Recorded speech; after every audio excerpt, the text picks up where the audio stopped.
வணக்கம். All in one zone devotional சேனலுக்கு உங்களை அன்புடன் வரவேற்கிறேன். இன்றைக்கி நம்மளுடைய சேனலில் புரட்டாசி மாதம் 1ஆம் தேதிங்க இன்றைக்கி, மற்றும் ஏகாதசியும் சரி மற்றும் புதன்கிழமையும் சேர்ந்து ஒரே நாளில் வந்திருக்குங்க. அதனுடைய சிறப்பு, வழிபாடு, பூஜை மற்றும் நாம் எப்படி பகவானை பிரார்த்தனை செய்வது, அதனுடைய பலன்கள் என்ன அப்படின்றத முழு விவரமாக நம்ம இன்றைக்கி பார்க்கலாங்க. அதற்கு முன்னால் நம்முடைய சேனலை இதான் ஃபர்ஸ்ட் டைம் பார்க்குறவங்களா இருந்தாலும் சரி, சப்ஸ்கிரைப் பண்ணாமல் பார்க்குறவங்களா இருந்தாலும் சரி, நம்ம சேனலை சப்ஸ்கிரைப் பண்ணிக்கோங்க. கூடவே அந்த பெல் பட்டனை ப்ரெஸ் பண்ணிக்கோங்க. ஆல் என்கின்ற ஆப்ஷனையும் ப்ரெஸ் பண்ணிக்கோங்க. அப்போ தான் நான் போடுற வீடியோஸ் எல்லாம் உங்களுக்கு உடனுக்குடன் நோட்டிஃபிகேஷனில் மிஸ் பண்ணாமல் தெரிய வரும். சரி, வாங்க நம்ம இப்போ வீடியோக்குள்ளே போகலாம். இன்றைக்கி புரட்டாசி 1ஆம் தேதிங்க. இன்றைக்கி மாத பிறப்பு. அதனால் இந்த மாதம் முழுவதும் நம்ம வெங்கடாஜலபதியை நினைத்து, பெருமாளை நினைத்து நாம் பூஜை மற்றும் வழிபாடு செய்தால் நமக்கு மிகுந்த புண்ணியத்தை தரும். அதாவது இன்றைக்கி ஏகாதசியும் சேர்ந்து வந்திருக்குங்க. இன்றைக்கி புதன்கிழமை வேறு. புதன்கிழமையில் ஏகாதசி வந்திருக்கிறது. அதனால் மிகவும் சிறப்பு உடைய நாளாக கருதப்படுகிறது. இன்றைக்கி ஏகாதசி அதிகாலையில் 3:26 அப்புறம் தொடங்கி இருக்கிறாங்க. மற்றும் நாளைய தினம், அதாவது வியாழக்கிழமை அதிகாலையில் 2:01 வரைக்கும் இருக்குங்க. அதாவது நாளைக்கு அதிகாலை 2:01 மணி வரைக்கும் ஏகாதசி இருக்குங்க. இந்த இடைப்பட்ட நாளில் இன்றைக்கி பூரா ஏகாதசி இருக்குது. இன்றைக்கி விரதம் இருப்பவர்கள் விரதம் இருக்கலாம். மற்றும் இன்றைய தினம் ஏகாதசி பெருமாளுக்கே உரிய நாளாக கருதப்படுகிறது. மிகவும் அருமையான நாளுங்க இன்றைக்கி. அதனுடைய சிறப்பு பற்றி நம்ம இன்றைக்கி பார்க்கலாம். அதாவது சூரிய பகவான் கன்னி ராசியில் இந்த மாதம் முழுவதும் சஞ்சரிக்கிறார். அதாவது கன்னி ராசியில் சூரிய பகவான் இருப்பார். மேலும் புதன் ஆதிக்கம் உடைய மாதமாக இந்த மாதம் கருதப்படுகிறதுங்க.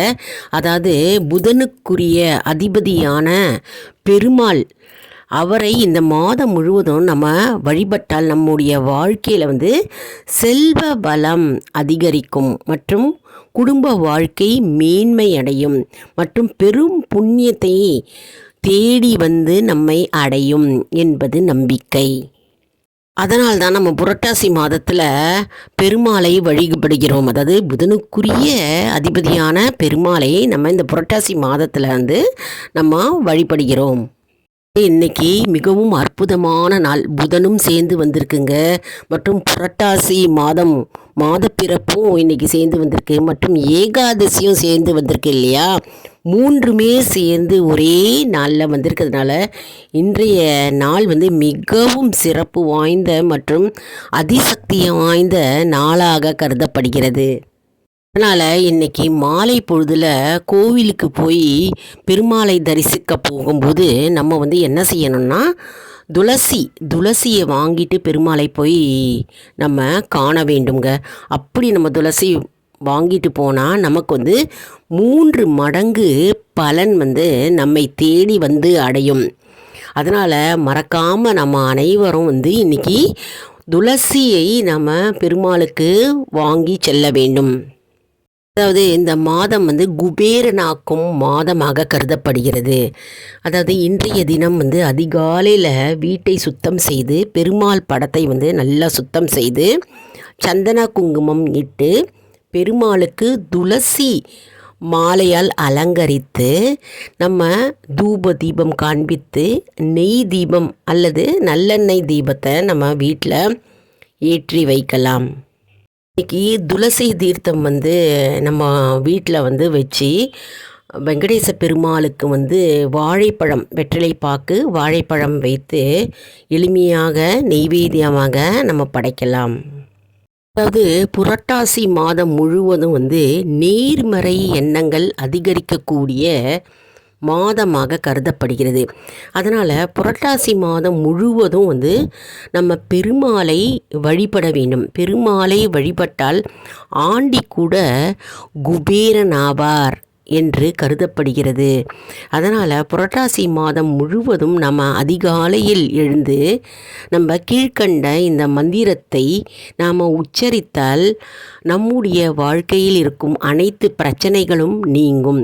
ஓம் நிரஞ்சனாய வித்மகே ராபாசாய தீமகி நோ ஸ்ரீனிவாச பிரச்சோதயாத்.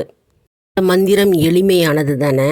இது அதிகாலை நேரத்தில் நம்ம குளித்து விட்டு பெருமாள் முன்னாடி நம்ம அமர்ந்து இந்த மந்திரத்தை கூறலாம்.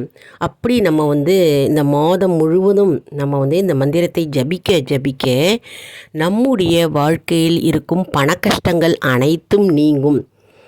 அதாவது ஏழ்மை நிலை அப்படியே மாறும். படிப்படியாக அப்படியே நல்ல நிலைமைக்கு அவர்கள் மாறுவார் என்பது நம்பிக்கை. அதனால் இந்த மந்திரத்தை தினமும் நம்ம இந்த மாதம் முழுவதும் புரட்டாசி மாதத்தில் நம்ம ஜபிக்க வேண்டும். மற்றும் மாதம் முழுவதும் புரட்டாசி மாதம் முழுவதும் நம்ம வீட்டில் விஷ்ணு சகஸ்ரநாமம் படிக்கலாம், பகவத்கீதை படிக்கலாம், நாராயணியம் படிக்கலாம், பாகவதம் படிக்கலாம், 4000 திவ்ய பிரபந்தம் படிக்கலாம், ஆண்டாளுடைய பாசுரங்களை படிக்கலாம். அப்படியே நேரமே இல்லை அப்படின்னு சொல்கிறவங்க, நாங்கள் வேலைக்கு போகிறோம், எங்களுக்கு நேரம் இல்லை இதெல்லாம் படிப்பதற்கு அப்படின்னு சொல்கிறவங்க ராமநாமத்தை உச்சரிக்கலாம். அதாவது ராம ராம ராம ராம ராம ராம் ராம ராம ராம ராம ராம ராம ராம ராம் ராம ராம ராம ராம ராம ராம ராம ராம் ராம ராம ராம ராம ராம ராம ராம ராம் அப்படின்னு ராம நாமத்தை நம்ம உச்சரித்து கொண்டே நம்ம வேலை பார்க்கலாம். வேலை அலுவலகத்திலும் சரி, இது ஈஸி தானே, எளிமையான முறை தானே, அங்கே உச்சரிக்கலாம். அப்படி இல்லைன்னா வீட்டில் மாலை பொழுதில் பூஜை அறையில் விளக்கேற்றி வச்சுட்டு நம்ம ராமநாமத்தை உச்சரிக்கலாம். மேலும் புரட்டாசி சனிக்கிழமை அன்னைக்கு விரதம் இருந்து நம்ம பெருமாளை வழிபட்டால் சனி ஆதிக்கத்திலிருந்து நம்ம விடுபடலாம். அதாவது சனி பாதிப்பு இல்லாமல் நம்முடைய வாழ்வு சிறந்து விளங்கும். மேலும் புரட்டாசி மாதத்துலேயே மகாலய அமாவாசை வருதுங்க. நாம் இந்த மாதத்தில் நம்ம விரதம் இருந்தோன்னா முன்னோர்களின் ஆசீர்வாதம் நமக்கு பரிபூர்ணமாக கிடைக்கும்.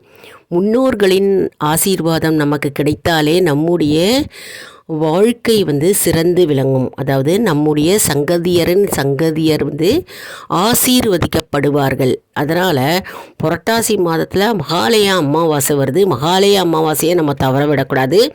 அன்றைய தினம் நம்ம முன்னோர்களுக்கு திதி நம்ம கொடுக்க வேண்டிய திதியை நம்ம அன்றைய தினம் கொடுக்க வேண்டும். மற்றும் இந்த மாதத்தில் நம்ம விரதம் இருந்தோம்னா நமக்கு முன்னோர்களின் ஆசீர்வாதங்கள் நம்மை அடையும்.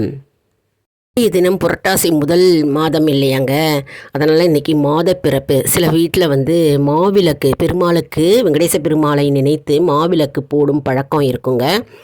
மற்றும் இன்றைய தினம் தளிகை போடுவாங்க. தளிகைனா கலந்த சாதம், எலுமிச்சம்பழம் சாதம், தேங்காய் சாதம், தக்காளி சாதம், புளியஞ்சாதம், சர்க்கரை பொங்கல், அப்புறம் சில பேர் வீட்டில் கொத்தமல்லி சாதம் போன்ற பல வெரைட்டி ரைஸ் போட்டு படையலாக தளிகை போடும் பழக்கம் இருக்குங்க. இன்றைய நாள் மிகவும் அற்புதமாக இருக்குங்க. அந்த வீடுகளை பார்த்தோம்னா விளக்கு தீபமும் தளிகை போட்டு அழகாக வெங்கடேச பெருமாளை நினைத்து வழிபடுவார்கள். அற்புதங்க. சில வீட்டில் பழக்கம் இல்லாதவர்கள் என்ன செய்ய வேண்டும் என்றால், நம்ம இன்றைய பொழுது விஷ்ணு சகஸ்ரநாமத்தை படிக்கலாம், நாராயணியத்தை படிக்கலாம். மற்றும் கோவில் அருகாமையில் உள்ள கோவிலில் போய் நம்ம பெருமாளை சேவித்து நம்ம துளசி மாலை அவருக்கு சாற்றலாம். மற்றும் இன்றைக்கி நம்ம அர்ச்சனை செய்யலாம். நம்ம வீட்டில் கோத்திரம் நட்சத்திரத்தை சொல்லி நம்ம பகவானுக்கு நம்ம அர்ச்சனை செய்யலாம். மற்றும் கோவிலில் விளக்கு ஏற்றலாம்.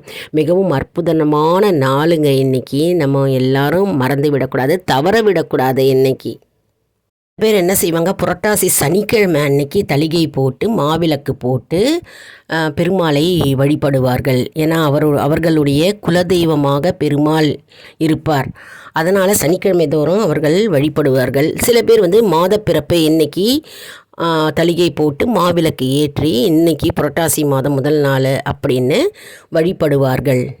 உங்களால் முடிந்தால் இந்த மாதம் புரட்டாசி மாதத்தில் ஏதாவது ஒரு நாள் திருப்பதி வெங்கடாஜலபதியை போய் பார்த்து தரிசனம் செய்யலாம். அப்படி முடியாதவர்கள், திருப்பதி போக முடியல அப்படின்றவங்க துளசி மாலையை பெருமாளுக்கு இந்த மாதத்தில் சாற்றி நம்ம வழிபடலாம். வீட்டில் பெருமாள் படம் இருந்தாலும் சரி, பெருமாளுக்கு துளசி மாலை சாத்தலாம். கோவிலுக்கும் துளசி மாலையை எடுத்துன்னு போய் பகவானுக்கு சாத்தலாம்ங்க. துளசி மாலையை பெருமாளுக்கு சாத்தினா அவ்வளவு அற்புதம் நிகழுங்க. அதாவது அஸ்வமேத யாகம் செய்த பலன் நம்மை தேடி அடையுமாம். அப்பேற்பட்ட பலன் நமக்கு கிடைக்குமாம். அதனால் இந்த புரட்டாசி மாதம் மறக்காமல் நம்ம துளசி மாலையை பெருமாளுக்கு அணிவிக்கலாம். வீட்லேயும் துளசி செடி வச்சுருக்கிறவங்க துளசி செடியிலேருந்து இலைகளை முதல் நாளே பறித்து வைங்க. பறிச்சுட்டு சனிக்கிழமை, புரட்டாசி சனிக்கிழமை வருது என்றால் முதல் நாளே பறித்து விட்டு நம்ம மாலையாக தொடுத்து பகவானுக்கு சாத்தலாம். அற்புதமான மாதம் புரட்டாசி மாதங்க. பெருமாளுக்கே உரிய மாதமாக கருதப்படுகிறது. அதனால் துளசி நம்ம மறந்து விடக்கூடாது.